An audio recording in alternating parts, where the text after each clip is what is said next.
Why are you talking that way? I thought you wanted to. Thank you very much for stopping by. The next episode of Cobra Kai is the penultimate episode for Season 2. There's a little party, and there's a little date night, and something so simple, and it should go so right. It does, and it doesn't. Two sides of the same coin. We see the beginning of this episode. The two girls are training. Well, it's not just the two girls. They're training with their boyfriends. Sam is certainly training with Miyagi-Do as well, and Tory is training with Cobra Kai. But she ain't training for Cobra Kai. She's training for herself because she's ready to go after Sam if necessary. There's no words about it, but it's obvious what goes on.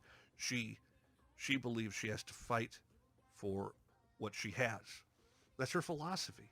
It's not quite Kreese's philosophy, but it very much embraces strike first, strike hard, no mercy. And Sam, of course, is training. She is training with Miyagi-Do, but she's training to be ready for Tory. She knows it's coming. They both know it's coming. If necessary, they will step up.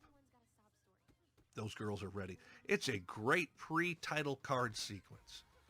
We see one, then the other, and then the other, and then the other, and then there's a sort of a split screen at times, and right up to the final moment where there is the title card. And it looks like, well, it's a split screen, but they look like they're eyeing each other right up, right in the ring or on the mat. Even Tory looks up and down like she's sizing up Sam. It's wonderful. It doesn't take much to please me, I guess. I love that sort of thing. It works like a charm. That sequence is followed by the LaRusso home. And there's a guest. It's Robby's mom. Of course, Robby's got a grudge against his dad, and it's a little different with his mom. It's not a grudge, but he can't rely on her. She's partying and dealing with her own stuff and escapism, and she's got trouble with booze. She even says pills. She wants to be with him and says that she has to go away again. Of course, he, smug, thinks he knows everything and assumes she's just going to go on vacation with another guy or at least go away and party. You can excuse him for making that assumption, but he's a dick about it. She wipes that smug look off his face, not as an upset mom, but a mom coming to grips with her flaws and her weaknesses, and says, no, I'm going to rehab. Turns a switch on in his head. My mom's stronger than I thought she was with her weakness. And he doesn't say much, but there's a relief. And he gets to stay with the LaRusso some more, which is great because that's where his girlfriend lives. But in addition to giving permission for Robby to stay with the LaRussos, she says, you can also stay with your dad. I don't want my own issues with your dad to poison you against him. He does care about you. I know he wants you in his life. And of course he's resistant to that too, but this is a Cold War thaw. I mentioned before the boys at the skating rink, Miguel and Robby. They were the voices of reason. Miguel wanted to be polite and courteous and like costumes and smooth things over with Sam about Tory. Robby, against characters, against his character personality and his character in general, I thought, was being nice regarding talking to Sam about Tory. Well, remember what your dad says. There's good in everyone. She just has to be shown the right way. We are seeing how the boys are sensible. Cooler heads prevail. This is very similar to the date night we have with the LaRussos and Johnny and Carmen. The girls, the ladies they're the cooler heads. That's the whole thing about relationships between men and women in marriage. The fellas need a little civilization now and again, and that comes in the form of the women. Amanda's able to finesse both Johnny and Daniel. She pretty much spells it out. Oh, they have Warren karate dojos. I'll take a Cadillac margarita. Big glass. Oh, okay. So this is happening. Carmen has this gentle way of the way she looks at Johnny and the way she talks to Amanda. Hey, why don't we push the tables together? No, It's not a good idea. we don't need. That is a great idea. She and Amanda make a great team. They have this telepathy between the two of them. Well, if you'll excuse me, I have to use the bathroom. Actually, I will join you. No, you should stay. They must be talking. But at that point, they don't need to do anything. They've already done what needs to be done between Johnny and Daniel. In fact, this is very key. They go off to the bathroom and we get to the halfway point of the episode. The boys are forced to sit there and talk to each other or be silent. And eventually they stop being silent after Johnny chomps on some tortilla chips just loudly enough.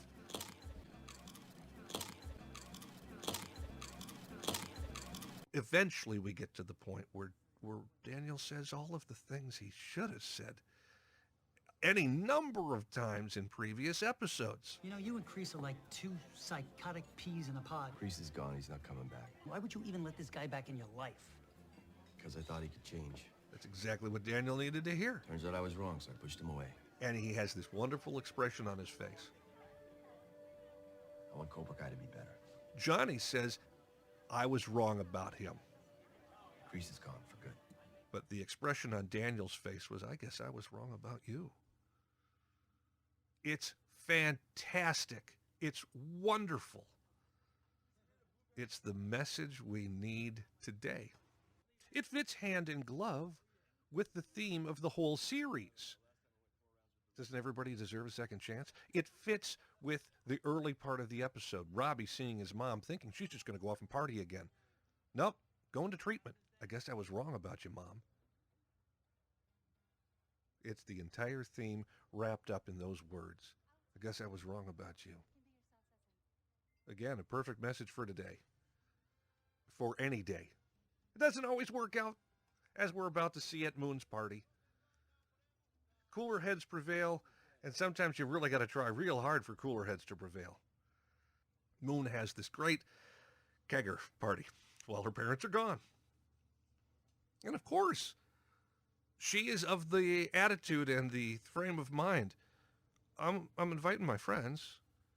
Maybe they have a fight between them or bitterness between them. The Miyagi-Do gang and the Cobra Kai gang. You never said anything about inviting Cobra Kai. Well, I figured with summer ending and school starting back up, we could stop all the fighting and be friends again. She's like somebody's mom. What a sweetheart. What a sweetheart. Absolutely adorable and thinking the right way. It is risky, but she's got the right idea. She's got the right idea. And it almost works. Defeat keeps rearing its head when it comes to Hawk. And there's a thaw that's almost there between him and Dimitri.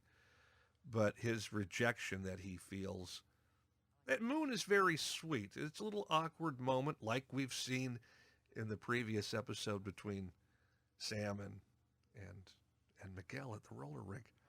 Here is Hawk and Moon at her party, and she's smooching on her cutie girlfriend. Fuck. Sorry, this is Piper. My, you can say it, girlfriend. Sorry, it's new. Yeah, that's awesome. That's just a further rejection to Hawk. He seems to do okay with it because it's a very awkward moment, but that stings, obviously, because that he hangs on to that. Even Dimitri giving him advice to, let it be. They thaw a little bit because of Doctor Who. Check out the new Doctor Who trailer. I don't watch nerd shit. You know, Moffat isn't the showrunner anymore. Wait, really? Since when? Is there a new Doctor? What's he like? Oh, she's badass. No, not exactly. It's unfortunate it's with this new Doctor that I don't like this new era. It's lousy. But the general idea is nice. Old Doctor Who fans will join together and it's new? Is there somebody, the new showrunner? New actor? Hey, what's going on with the show now? That's kind of cute. That is very in keeping with fans of Doctor Who. Unfortunately, it's not very well in keeping with Hawk. He embraces the bitterness a little bit too much. The interesting part we have between Tory and Sam, because of course they see each other and they're going to feud. The best way to feud at a party? Oh, well, we can keep drinking. In fact, we'll make drinking the feud. It makes me think of, and both Tory and Sam give me this impression of Karen Allen in Raiders of the Lost Ark. Boom, down she goes. I mean, the drink goes down, and not that she falls. Don't rule either of them out. It does surprise Tory that Princess handles a shot of vodka.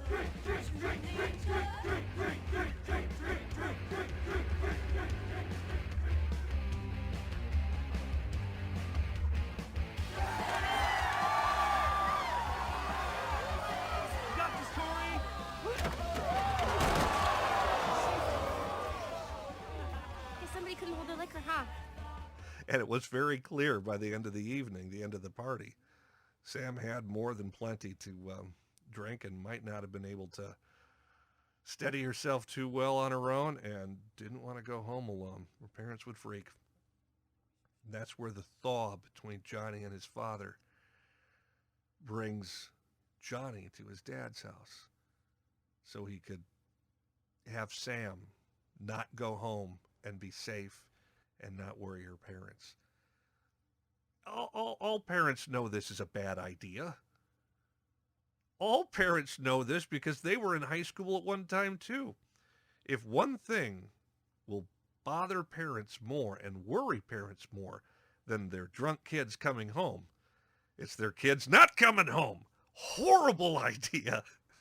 So this is obviously going to cause a problem very, very soon. This is where we start the final episode of season 2. In the wake of a massive kegger party, Sam not going home, certainly a hangover to follow. Johnny and Robby have at least are in the same under the same roof, at least for one night. Johnny and Carmen and Amanda and Daniel have had a great evening, friendly evening, and a wonderful individual and joint dates. And Tory and Sam, because Tory witnesses Sam kiss Miguel. Sam finds out from Aisha about the medal that Miguel returned, but Robby didn't say a word to Sam. She has more of appreciation for Miguel and his sense of honor. And in her drunken state, even though she's dating Robby, and even though he's dating Tory, one slip, and he catches her in that moment, they kiss, like you would in a movie, like you would in any TV show. And of course, Tory sees this. This is where everything goes to hell. A remarkable hell. A very well choreographed hell that we're going to get in next episode. It's fantastic. Everyone knows about it already. I've talked to a couple of people who haven't seen it yet, haven't yet seen all of season 2, and I can't wait to talk to these folks. This whole episode, the penultimate episode of season 2, is the thaw. And what might have been, because we get this, it all goes up in the air. The juggling act don't work so well now. I can't speak well enough about this episode. Penultimate episode of season 1 and the penultimate episode of season 2 just absolutely got me enthusiastic for what might come next. Last season it was Daniel and Johnny coming to terms with how things were, talking about Allie, learning about each other's father situations and their senseis. In this episode, the wives, the ladies, they know how to steer the ship. As girls, the ladies don't know how to steer the ship. Too much pride, too much booze, and too much bitterness. And like I said, it all goes to hell in such a remarkably good, exciting, thrilling way and a heartbreaking way. Thank you very much for your time and your attention. I truly appreciate it, and I truly hope that you appreciate Cobra Kai the way I do or more, and I hope we can share some more of this series together, and may things go well in future days, and may everyone stay safe and stay around for the next episode. Folks, you take care.